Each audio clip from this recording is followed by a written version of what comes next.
Di Sapa Indonesia Malam bersama saya Friska Clarissa. Bupati Pati Sudewo yang terjaring operasi tangkap tangan KPK mengaku akan jujur dan tak akan bohong saat memberikan keterangan ke penyidik KPK. Sudewo sebelumnya tiba di gedung KPK Jakarta Senin pagi dan langsung menjalani pemeriksaan. Sudewo tiba di gedung KPK sekitar pukul 9 pagi setelah terjaring OTT di Pati, Jawa Tengah kemarin. Sebelumnya penyidik KPK memeriksa Sudewo di Mapolres Kudus sebelum terbang ke Jakarta. Pada pemeriksaan awal tersebut, KPK juga memeriksa sejumlah saksi, di antaranya sejumlah pejabat daerah hingga perangkat desa di Kabupaten Pati. Saat tiba di Bandara Soekarno-Hatta, Tangerang, Banten, Sudewo memastikan akan memberikan keterangan apa adanya. Berbohong dengan KPK, ya menyampaikan keterangan apa adanya saja nanti. Tidak boleh berbohong dengan KPK. Nggak boleh berbohong, Pak ya. Tidak boleh. Pak, adanya dugaan itu benar nggak? Oh ya, nanti aja nanti. Biar KPK bekerja dulu. Mungkin ada pesan Pak buat masyarakat Pati. Masyarakat Pati tenang, harus fokus menangani banjir. Juru bicara Komisi Pemberantasan Korupsi Budi Prasetyo mengungkap 8 orang yang berkaitan dengan operasi tangkap tangan terhadap Bupati Pati Sudewo tiba dan tengah diperiksa di Jakarta. Selain Bupati Sudewo, ada 2 camat, lalu 3 kepala desa, dan 2 calon perangkat desa juga ikut dibawa ke Jakarta. Kasus ini, saudara, diduga terkait dengan korupsi dalam penempatan jabatan di lingkungan pemerintah desa Kabupaten Pati. KPK mengungkap telah menyita uang miliaran rupiah dalam operasi tangkap tangan ini. Jadi ini berkaitan dengan dugaan tindak pidana korupsi dalam pengisian jabatan khususnya di lingkup pemerintah desa. Jadi ada KUR, ada Kasih atau kepala seksi, dan ada juga untuk jabatan sekdes atau sekretaris desa. Nah, itu penerimaan dari Bupati Pati berkaitan dengan pengisian jabatan di lingkungan pemerintah desa. Kita akan bahas lebih dalam terkait penangkapan Bupati Pati Sudewo terkait dugaan suap jabatan di lingkungan pemerintahan desa Kabupaten Pati bersama anggota Komisi 2 DPR RI fraksi Partai Golkar Ahmad Doli Kurnia dan pelaksana tugas koordinator Indonesia Corruption Watch ICW Almas Syafrina di studio. Selamat malam Mbak Almas dan juga Bung Doli, selamat malam. Assalamualaikum warahmatullahi wabarakatuh. Waalaikumsalam warahmatullahi wabarakatuh. Kalau dari Mbak Almas, ICW melihat ini sebenarnya celahnya di mana sih? Soal jual beli jabatan, perangkatnya bahkan di satuan terkecil, di perangkat desa. Iya betul. Ini sekaligus menunjukkan sebetulnya betapa rentannya korupsi di level yang paling kecil ya, di level desa. Kalau ditanya soal kerentanannya, memang dalam konteks pengisian jabatan perangkat desa, di sini kepala desa punya peran yang sangat signifikan begitu dalam melakukan pengisian perangkat desa. Tapi di sini juga ada peran dari bupati itu sendiri karena memang rencana pengisian perangkat desa itu harus dilaporkan kepada bupati dan juga ada peran dari camat itu sendiri. Nah di sini memang ada keterlibatan begitu ya, ada wewenang yang dimiliki oleh baik itu kepala desa, pemerintah desa, kemudian juga kepala atau bupati gitu ya, kepala daerah. Dari segi aturan, kalau menurut Anda apakah memang tidak ada pengawasannya di sana? Karena kan bahkan ini sampai ke level bupati. Ya. Sebetulnya dari segi aturan ini sudah baik ya, walaupun memang ketika aturan itu tidak dilaksanakan ya di situ tertutup ruang untuk publik misalnya melakukan pengawasan dan sebagainya.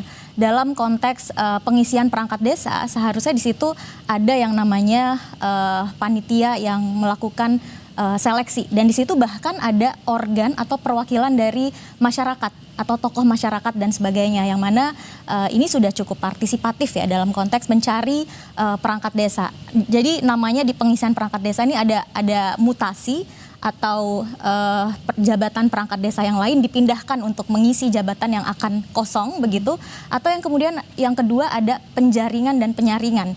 Jadi dijaring, bahkan sudah ada banyak pemerintah desa yang mengumumkan ketika ada lowongan posisi perangkat desa yang kosong. Jadi lebih transparan, lebih partisipatif begitu. Setelah dijaring, kemudian ada penyaringannya. Jadi disaring, dilihat kompetensinya. Fit and proper test begitu lah ya? Ya, bahkan ada uji tes dan sebagainya begitu untuk betul-betul menyaring perangkat desa yang kompatibel dengan jabatan yang sedang dibutuhkan gitu di ruang pemerintah desa. Nah, dalam konteks ini kan membuka ruang kompetisi ya. Ya. Orang yang punya kemampuan memenuhi persyaratan dan sebagainya bisa mengikuti proses seleksi tersebut. Masyarakat juga bisa ikut mengawasi karena bahkan bisa ikut menjadi panitia penjaringan di dalamnya begitu. Ya. Jadi sebetulnya peraturannya sudah sangat baik, tapi ketika kemudian dibajak oleh misalnya suap atau ada titipan begitu ya, ada jual beli dikasih harga gitu untuk jabatan ini harganya sekian dan sebagainya, ya ruang kompetisi yang sudah diatur sedemikian rupa ini menjadi rusak dan hal yang terburuknya adalah pengisian jabatan itu tentu diisi oleh orang yang sudah punya hutang gitu. Ya. Karena dia sudah mengeluarkan modal yang mungkin tidak sedikit ya, untuk ukuran level Bupati. ya level kepala daerah. level mengisi perangkat Desa itu. jabatan perangkat desa itu. Ini juga jadi pertanyaan Bung Doli. Kalau secara aturan kan sebenarnya sudah ada bagaimana pengisiannya. Tapi dari Komisi 2 apakah sebenarnya kalau secara perangkat aturan ya sudah mumpuni untuk fungsi pengawasan di sana. Ini intervensinya bahkan kan untuk perangkat desa satuan terkecil diintervensinya sama bupati ya, gimana nggak takut begitu Bung Doli? Apa yang Anda lihat celahnya dari kasus ini? Ya, tentu secara umum ini menjadi keprihatinan kita ya. Ya. Ini dalam berapa? 2-3 bulan terakhir ini sudah berapa? 6 atau 7 ya kepala daerah yang terkena terjerat masalah hukum khususnya korupsi dan OTT.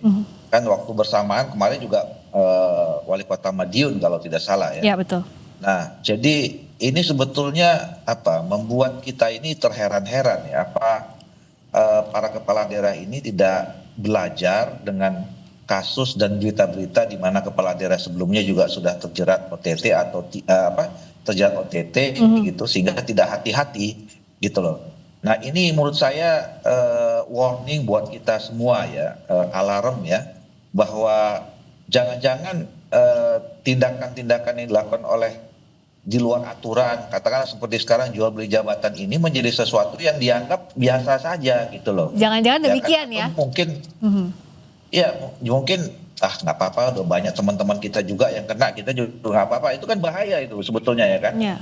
Nah, jadi pertama kalau dari segi aturan sebetulnya seperti yang dijelaskan tadi oleh Mbak tadi Alisa itu ya itu kan sudah diatur dengan sedemikian rupa. Tapi ini kan simpelnya jual beli jabatan, ya kan. Jadi jual beli jabatan itu ya ilegal, pasti tidak sesuai dengan aturan. Karena kalau sesuai dengan aturan ya pasti nggak ketangkap gitu loh. Nah, dan itu yang bahayanya adalah kemudian kan merusak sendi-sendi bagaimana membuat institusi penyelenggara pemerintahan, pelayanan publik itu menjadi tercederai kan. Bisa jadi orang-orang yang terpilih dengan cara kayak gini kan orang-orang yang tidak capable, orang-orang yang tidak profesional gitu loh, menghilangkan orang-orang yang sebenarnya punya kompetensi kalau kemudian dilakukan dengan cara yang sudah aturan, dengan kompetisi, dengan seleksi yang ketat dan segala macam itu gitu. Nah, tapi balik lagi ke tadi ya, saya kira mungkin perlu difikirkan ya buat KPK, mungkin perlu dilakukan semacam training atau bahasa pemerintah sekarang retreat lagi gitu ya kepada kepala daerah ini untuk mengetahui mana yang korupsi, mana yang ini kan simpel aja sebetulnya. Ya. Ini nggak terlalu sulit mendefinisikan bahwa ini salah dan tidak salah gitu. Ya. Kalau orang mau naik jabatan bayar ya salah itu kan nggak orang nggak sekolah juga tahu ini bahwa ini salah gitu. Tapi kok kenapa dilakukan? Ini kan jadi persoalan gitu. Ini saya kira menjadi PR besar kita dalam rangka memberantas korupsi gitu. Nah, pertanyaannya apakah perlu setingkat kepala daerah masih harus diberikan pelatihan soal integritas untuk hal yang paling basic, hal yang paling dasar ini? Kita akan bahas sesaja di Sapa Indonesia Malam.